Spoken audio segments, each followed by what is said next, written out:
Hey everyone, it's Callum from Cagefront here. We have just had UFC 317 take place, and I really hope you enjoyed the card as much as I did because I think that this card was the best card of the year, without a doubt. International Fight Week 100% delivered this time around. And if you haven't seen my last video on ranking all of the International Fight Week cards in UFC history in a tier list video, I definitely recommend you check that one out. But I had UFC 317 as a prediction to be the second best card ever. And honestly, I think I got it pretty spot on because I think it's interchangeable with UFC 290, but to see all of the rest of the International Fight Week cards and where I ranked them since 2012 to now, definitely check that video out. I've just got it linked in the description below.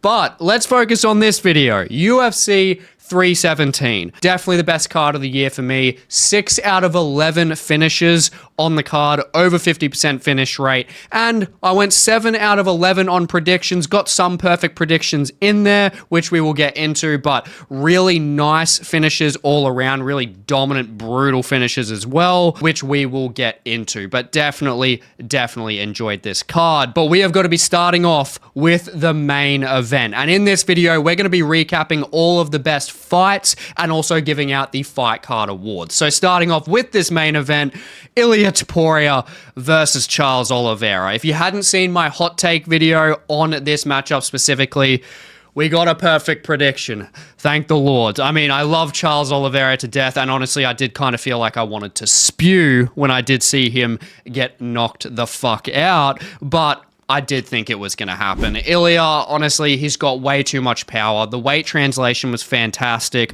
I will say Charles was actually looking better than I thought at the start. He did a very good job of actually shooting his own takedown, trying to shoot his own takedown, got it within the clinch, landed some decent shots within the clinch and at the start of the fight, but it just wasn't enough. Because Ilia Topuria, I mean, the moment that he is breaking away and he is at that range and he is advancing, it's just a matter of time, and that's exactly what it was. Charles, especially when it came to those clinch-based exchanges out in the open, I did say in that hot take video, it was risky as fuck. Because Charles breaking off that, Ilia has really tight hooks that he just launches from the hips, and that's exactly what he did. Got a really nice hook in there, flush on Charles off the break, and he was knocked out within the first shot. Knocked out in the first shot, then another 3 follow-up shots. He was out cold, stiff as a board. Honestly, finish of the night for Ilia Topuria. He is looking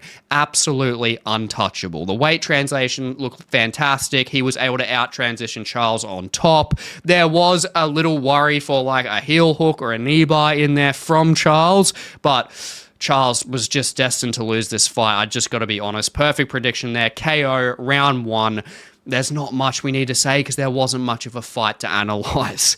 Ilia Topuria is just that guy. He is looking fantastic. And we know that he is going to be fighting Paddy Pimblett next. I think we heard Ilia say bitch about 26 times when he was talking to Joe Rogan. Finally got Paddy Pimblett in the cage. Those two are facing off. Paddy Pimblett is like a full head taller than Ilia Topuria, but that's not really going to matter, even though I think that this honestly is the best matchup to make next, even though Arman technically still does deserve it.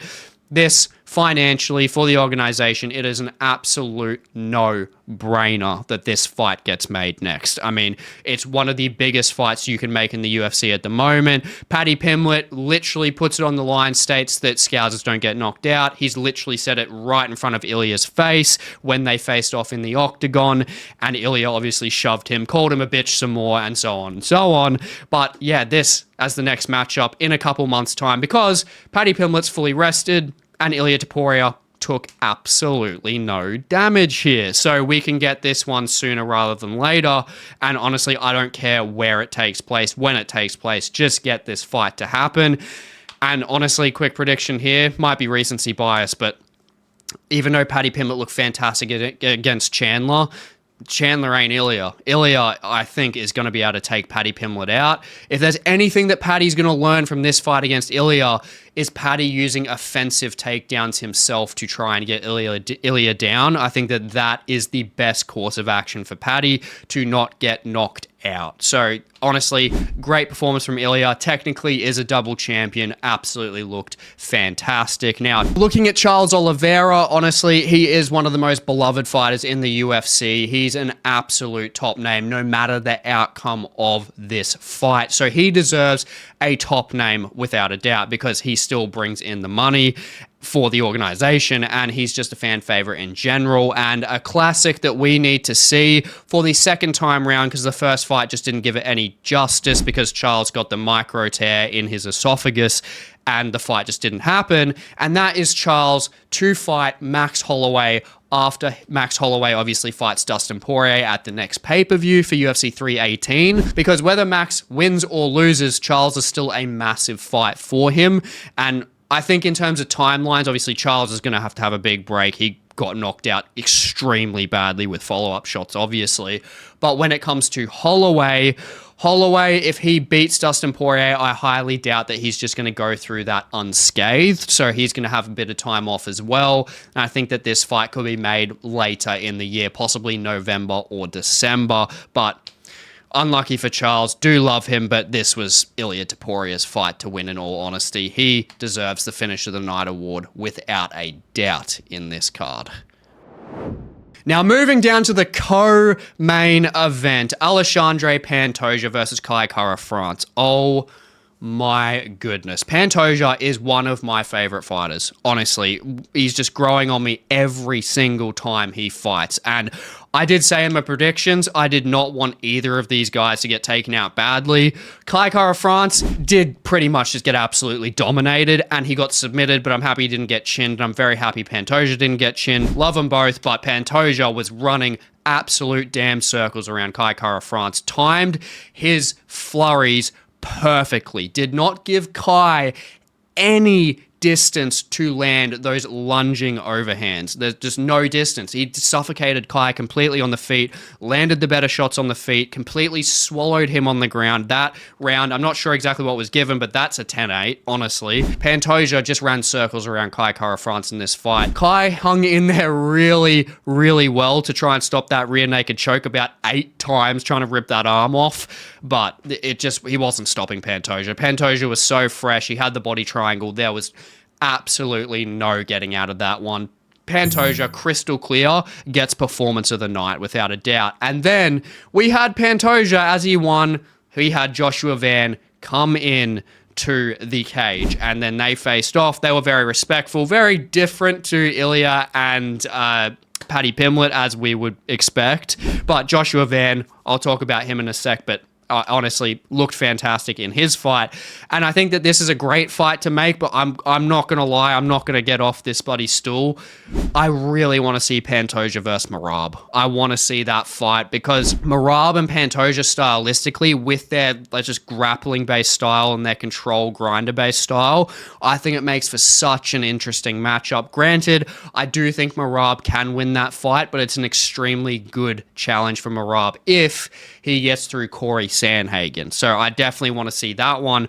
But looking at Pantoja versus Van, that's going to be coming up pretty soon. I think in the next 3-4 months or so. That's going to be a great fight, but I'm sorry, I just don't think Joshua Van really has much of a chance at all in that fight. Pantoja is just a different breed. He is so damn good. Honestly, looking via performances, the best flyweight we have honestly ever seen. Because we can compare it to Demetrius Johnson and Figueiredo, but as time is going by, I mean, Davison Figueiredo went to and fro with Brandon Moreno. Pantoja's beaten him 3 times, and then Demetrius Johnson was in an older era where it's a lot more advanced now. I think Pantoja is the most impressive flyweight I have ever seen, honestly. Now, Kai Kara-France, what happens with him next?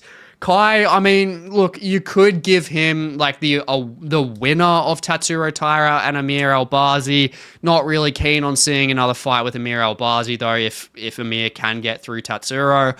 So I think, without a doubt, my favorite fight that I want to see in flyweight is Kai Kara-France versus Manel Kape. They hate each other. They both love striking. Let them just absolutely go ham, because flyweights are clearly fucking delivering at the moment, as we're about to get into with Royval and Van. But I think Kai Kara-France versus Manel Kape stylistically is just a fan dream. I would absolutely love that fight to happen. I'm very much advocating for it. But yeah, ultimately Pantoja in that co-main event just annihilated Kai Kara-France. I thought it was going to go to around a split decision, but Kai, from the jump, he just could not stop the chain wrestling. I thought he'd be able to stuff a decent amount of those takedowns. Pantoja not letting it happen. Just seriously impressive, without a doubt, performance of the night for Alexandre Pantoja in this one.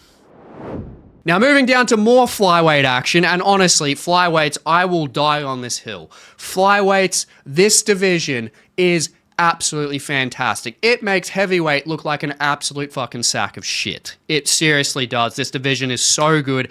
Every single fight has action-packed. It's just honestly like 200, 300 strikes, or in this case, this fight was borderline breaking over 500 strikes. Brandon Royval versus Joshua Van, a fantastic war. Now, I thought Royval would be able to get a submission in this fight.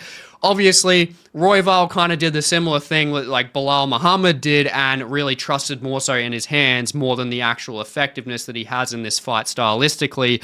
Like Belal, not using him as much offensive wrestling against JDM. Royval, the same thing against Joshua Van. Bro, why are you standing with him?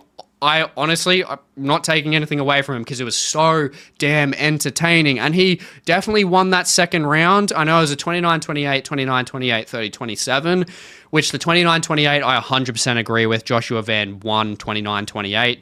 Don't see a 30-27. Royval definitely took the second round, especially with his volume and just like piecing like 4 to 5 jabs on top of Van's head. But Van, the dude looked incredible. Honestly, he mixed up his striking so well. He came back extremely well from the second to the third round, knocked Royval down in the last 10 seconds, and that sealed him the win without a doubt. This 100% was fight of the night. I mean, Royval's volume, the effectiveness of Van's forward pressure, and his striking just looked absolutely incredible. And Joshua Van, for like, 23 years old, absolutely stupid. Absolutely stupid. He is incredible, a fan favorite fighter without a doubt. And yeah, seeing him get a title shot now is just, I never really would have thought it. It's just honestly fantastic for him. Respect for him. You know, he's doing great things like buying his mum a house, and now he's got like this super fan favorite style. He's going to be getting bonuses. He's getting a title shot. Granted, I really don't see him being able to do much of anything, to be honest, against Alexandre Pantoja, because Pantoja is not going to make the same mistake that Royval made. Pantoja is going to grind Van out to the point where he's probably going to submit him, to be honest. Van's got a lot of hype on him now, but you can't look past Pantoja, who's literally the current GOAT of this division. So yeah, Van, honestly, still super fan favorite. Absolutely love him. Love Brandon Royval as well. They both honestly deserve so much respect for the fight of the night of this card, without a doubt, no questions asked. And now for their matchups, I obviously have Joshua Van going for Pantoja, so that's easy. But when we look at Brandon Royval, I think Brandon Royval, if he's staying at flyweight, let me cook. If he's staying at flyweight, I think he should fight either the winner of Tatsuro Taira or Amir Albazi. Should fight the winner of them, fresh matchups. I mean, the Tatsuro Taira fight, obviously, he's had before, but that was an amazing fight, so I'll definitely see that again. Or he could fight Ramazan Tamirov or Asuyama Bayev, the winner of that fight. Or if he moves up to bantamweight, has a debut there, I would love to see him versus Davison Figueiredo or Henry Cejudo, both former flyweights, now bantamweights. He is the same. See if he can beat out those guys to see if he's just better accustomed for bantamweight, because he is a big flyweight, pardon me, and his body is definitely accustomed to the bantamweight division without a doubt. So there's definitely options there for Brandon Royval. Obviously, he came up short. Still, I think he could have definitely won this fight if he actually used grappling, but he did it for the fans. Honestly, respect to him. But yeah, Joshua Van looked absolutely incredible, especially for his age.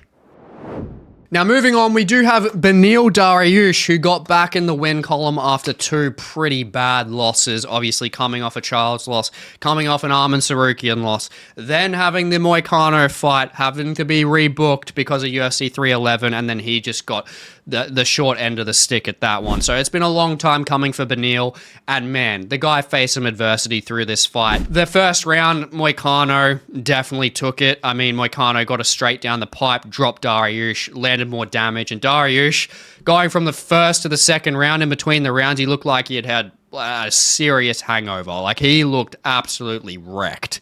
But moving into that second round, he had a fantastic start, got Renato down to the ground, was able to control the back extremely well against the cage, and just really just rode Renato Moicano out to the point in the third round, Dariush just seemed like the fresher fighter, or Moicano was just not throwing anything. Like, he just wasn't moving at all. And Dariush just took that. Fair enough, 29-28.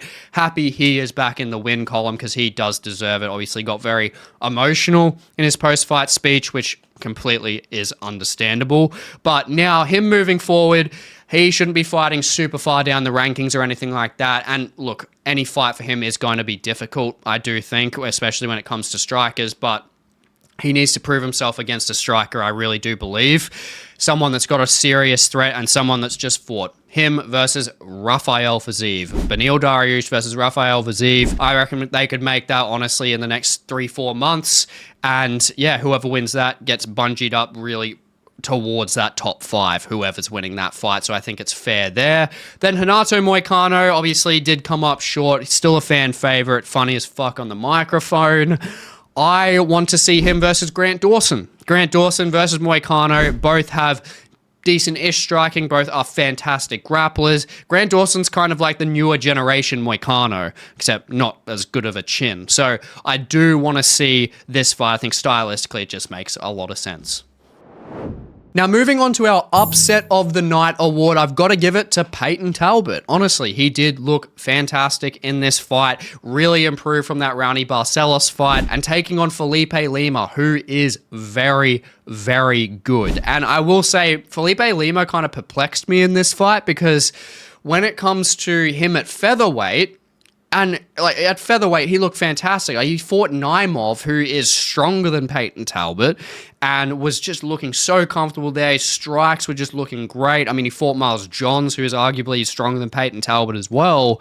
And yeah, it looked fantastic in terms of every single exchange that he had with those two. Moves down to bantamweight and is just getting out-muscled more so than like from Payton Talbott. Talbott was really stronger in every single like clinch-based exchange, ground-based exchange. I mean, and Lima did eat a fair few shots, but he also landed a lot of nice shots. And I gotta say, Payton Talbott's got a damn chin. He does have a damn chin. He has a economical style in that Payton doesn't move a lot, but then if he's getting tagged by a faster striker, I mean, his chin is absorbing shots, but it held in. And I think Lima, honestly, from this performance that we've seen, Payton Talbott's no joke, but Lima, I think, just in contrast from bantamweight to featherweight from what we've seen from him, I just think he looks faster, looks more rejuvenated, looks stronger at featherweight, and I think he should just move back up there, to be honest. I think that's probably just the best way to go about it. Now, when it comes to matchups for Payton Talbott, I honestly think Payton Talbott should fight Adrian Yanez. I think that call-out was perfect. I think that made complete sense. It's going to be great for the fans because they're both boxers. Yanez is a quick boxer with really nice looping shots, like really nice hooks, and that's something that Payton Talbott has really got to get used to, making sure that he's not getting tagged by, which he did in this fight against Lima. So it's going to be a good challenge for him, good challenge for Yanez as well. I'm really keen on that. And for Lima, honestly, moving back up to featherweight, there's a range of options he could go for there. I'd actually like to see him versus Nathaniel Wood. I think that would be a great fight. And then that would also break him into the top 15 in featherweight, where I do think he rightfully belongs. Now, moving on to the Fighter to Watch award, I've got to give it to Jose Miguel Delgado. This guy, oh my goodness, I really, really like him, honestly. Not even from his performance, it was actually his speech as well. The way he was articulating himself, he was just like very grateful for the opportunity, you know, like he really thanked his teammates. Like, he just seems like a very wholesome kind of person, but that's also extremely fucking dangerous because he took out Haider Emil in 26 seconds, destroyed him. That used that 4-inch reach advantage to absolute perfection, got the straights down the pipe.